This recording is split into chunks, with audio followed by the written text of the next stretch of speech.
Welcome to the notes book IAS. मेरा नाम है डॉली और हम करंट के टॉपिक पढ़ रहे हैं। तो आज करंट के टॉपिक में हम देखेंगे कि आईएमएफ ने पाकिस्तान को 11 पॉइंट्स बताए हैं कि भाई इनको आपको फुलफिल करना ही पड़ेगा। ठीक है, लोन वो दे रहे हैं तो ये जो 11 पॉइंट है इनको जो फुलफिल आपको करना ही पड़ेगा। किसने बोला? आईएमएफ ने। देखो क्या है पूरा मामला।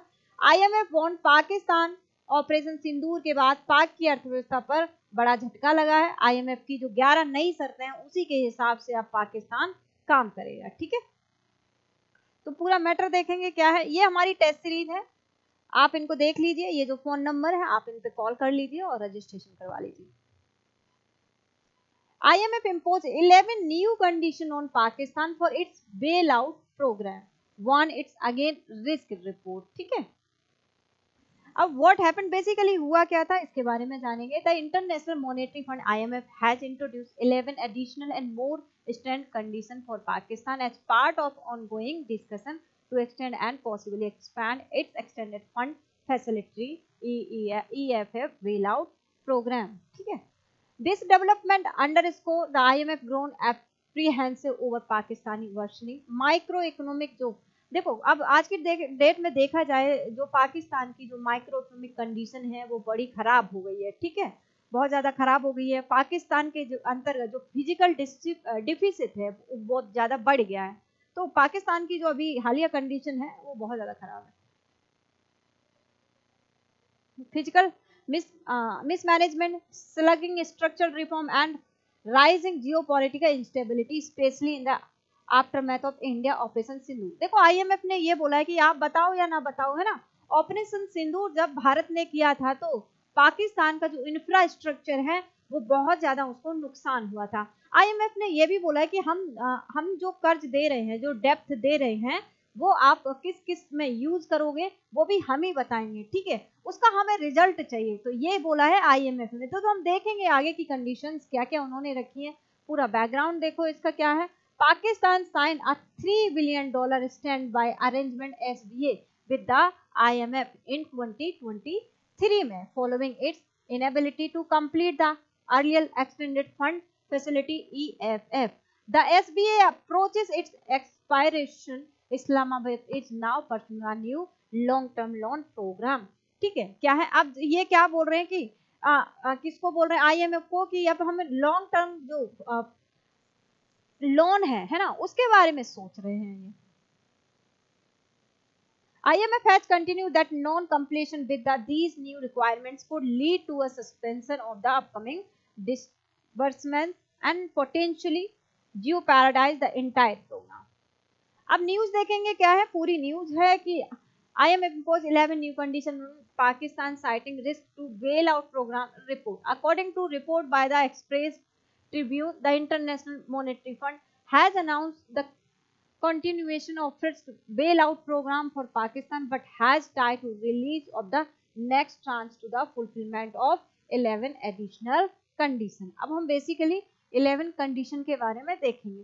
तो पहली कंडीशन इन्होंने क्या रखी है?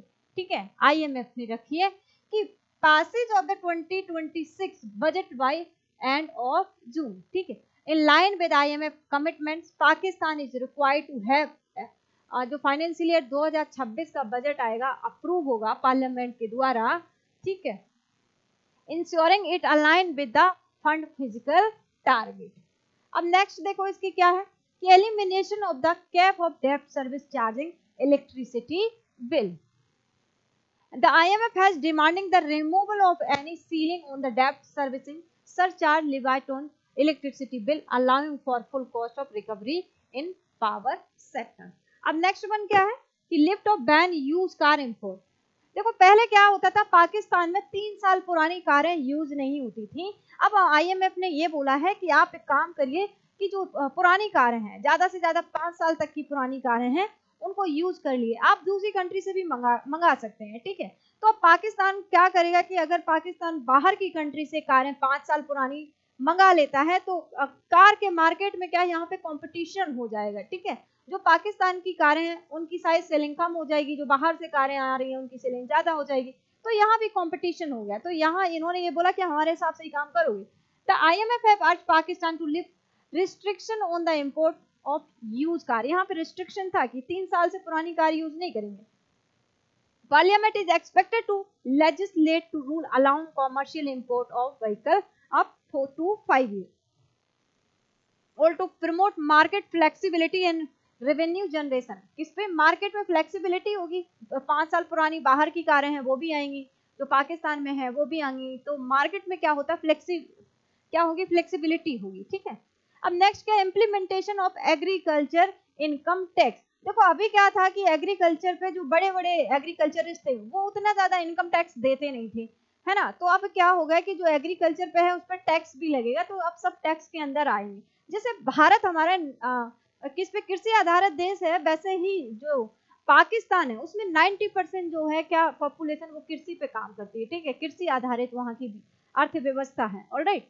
तो यहाँ पे द IMF हैज कोशिश for the inclusion of agricultural income within the tax net to promote inquiry and broaden the revenue base.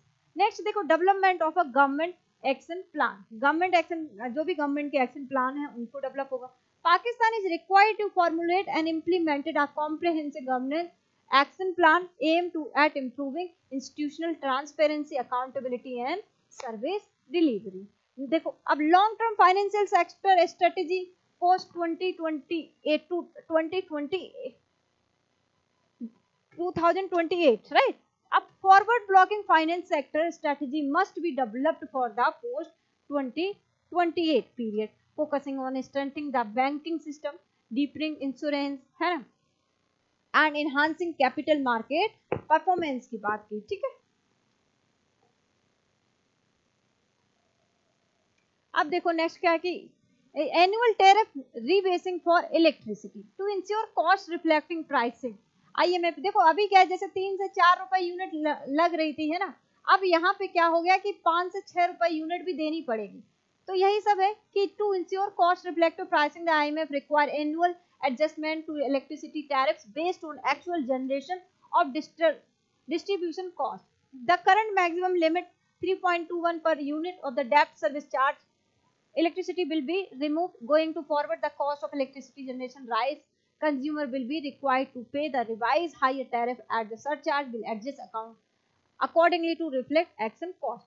अब नेक्स्ट देखो, यहाँ गैस के प्राइस भी बढ़ गए, ठीक है, जो मार्केट में इंटरनेशनल मार्केट में गैस के प्राइस होंगे उसी तरह गैस के प्राइस यहाँ भी बढ़ेंगे। तो ये है कि semi annual gas traffic adjustment cost recovery pricing, कि गैस ट्रैफिक बिल भी रिवाइज्ड एवरी 6 मंथ, कितने 6 महीने में रिवाइज होगी। Ensure full cost recovery align prices with actual supply and distribution cost of reduce circular depth in gas sector. Gas sector का जो भी price actual होगा उसी के हिसाब से डिस्ट्रीब्यूट होगा। अब नेक्स्ट देखो, permanency of captive power levy, इसमें क्या है, the IMF have called for making the levy on captive power generation a permanent measure to ensure consistent revenue from industrial energy consumption, ठीक है, ये सब है। अब नेक्स्ट देखो, phasing out tax exemption in technology zone. अब technology zone की बात करें तो the IMF call for the gradual removal of tax special technology zone and industrial park. These incentives are to be systematically phased by 2035 to broaden the tax base and improve revenue collection. ये चीजें हैं यहाँ पे। Pakistan is urged to curtail non-essential expenditures such as construction of new government building. देखो इस पे खर्च करेगा, क्या है, न्यू बिल्डिंग का कंस्ट्रक्शन किस पे करवाओ, कि जो लोगों की है ना उसके लिए काम करो, हेल्थ पे काम करो, न्यू बिल्डिंग बनवाओ, तो इस पे काम करो। Instead channel fund toward strengthening social sector, किसको बात कर रहे हैं, सोशल सेक्टर को ग्रो करो, इस पे खर्च करो, है ना। हेल्थ केयर एजुकेशन, किस पे, हेल्थ केयर हो गई, एजुकेशन, इन सब पे खर्च करो, ये बोल रहे हैं। तो ये पूरा मुद्दा था। अब इससे अभी क्या रहा है, इसका प्रभाव आम नागरिक पे कैसे पड़ रहा है पाकिस्तान। इसका प्रभाव आम नागरिक पे ऐसे पड़ रहा है कि जो किसान है, पाकिस्तान में किसानों की पॉपुलेशन बहुत ज्यादा है, तो किसानों पे टैक्स लग रहा है। अब बड़े बड़े किसानों पे तो टैक्स लग रहा है, लेकिन जो बेचारे छोटे किसान है वो भी टैक्स के दायरे में आ गए। अब देखो गैस की अगर बात करें, बिजली की बात करें, अभी भी गैस और बिजली पाकिस्तान में क्या सप्लाई उतनी अच्छी है नहीं। अब गैस के भी प्राइस बढ़ गए, बिजली के भी प्राइस बढ़ गए, तो पाकिस्तान में क्या प्राइस राइज होते जा रहे हैं, ठीक है। तो इसमें क्या, और ऑटोमोबाइल जो सेक्टर है जिसमें कार को अलाउ कर दिया गया है कि अब 5 साल चली हुई कार भी क्या यूज कर सकते हैं, और पहले रिस्ट्रिक्शन था, तो अब ऑटोमोबाइल सेक्टर में भी क्या हो गया, यहाँ पे कंपटीशन हो गया है, ठीक है। अब IMF concern about Pakistan, IMF क्यों कंसर्न है पाकिस्तान में कि परसिस्टेंट रेवेन्यू डेफिसिट है वहाँ, पावर सेक्टर स्ट्रक्चरल डेब्ट अप्रोचिंग कितना है 2.6 ट्रिलियन है, एक्सक्लेटिंग डोमेस्टिक एंड फॉरेन डेब्ट एक्सचेंज 80% ऑफ GDP का है, fluctuating exchange rate of the rupee है। अब dwindling foreign exchange reserve approximately कितना $8 billion as of May 2025, inability to fulfil previous IMF commitment. देखो अब यहाँ पे एक चीज और देखी गई कि IMF जब अभी भारत ने IMF को बोला था, जब हमारा ऑपरेशन सिंदूर चल रहा था उसके बाद कि आप ना पाकिस्तान को जो डबल कर डेप्थ दे दिया, यहाँ पे पाकिस्तान तो खुश हो गया, तो डबल डेप्थ दे गया, तो भारत ने उस टाइम IMF को बोला था कि आप जो आपके क्राइटेरिया हैं क्या पाकिस्तान उनको फुलफिल कर रहा है ना, उसके हिसाब से दे मत दीजिए। ये जो भारत था वो तो एंटी ही खड़ा था कि IMF कर्जा ना दे पाकिस्तान, लेकिन IMF ने दे दिया। अब ये IMF की साख पे भी क्या है बात उठती है इंटरनेशनल और इंटरनेशनल लेवल पे कि IMF ने जब पाकिस्तान को पैसा दिया है, क्या वो पाकिस्तान टेररिज्म में पैसा खर्च कर रहा है या पाकिस्तान अपना जो डेवलपमेंट है, ठीक है, उसमें पैसा खर्च कर रहा है। तो ये अभी देखना बाकी है कि पाकिस्तान जो IMF से पैसा लेता है तो वो उनकी जो ये 11 कंडीशन है फुलफिल कर पाता है या नहीं कर पाता है इन फ्यूचर, तो वो अभी देखना बाकी है। तो आप लोग इसी तरह हमारे करंट के डेली सेशन को देखने के लिए चैनल को सब्सक्राइब करिए, लाइक करिए, शेयर करिए। Thank you.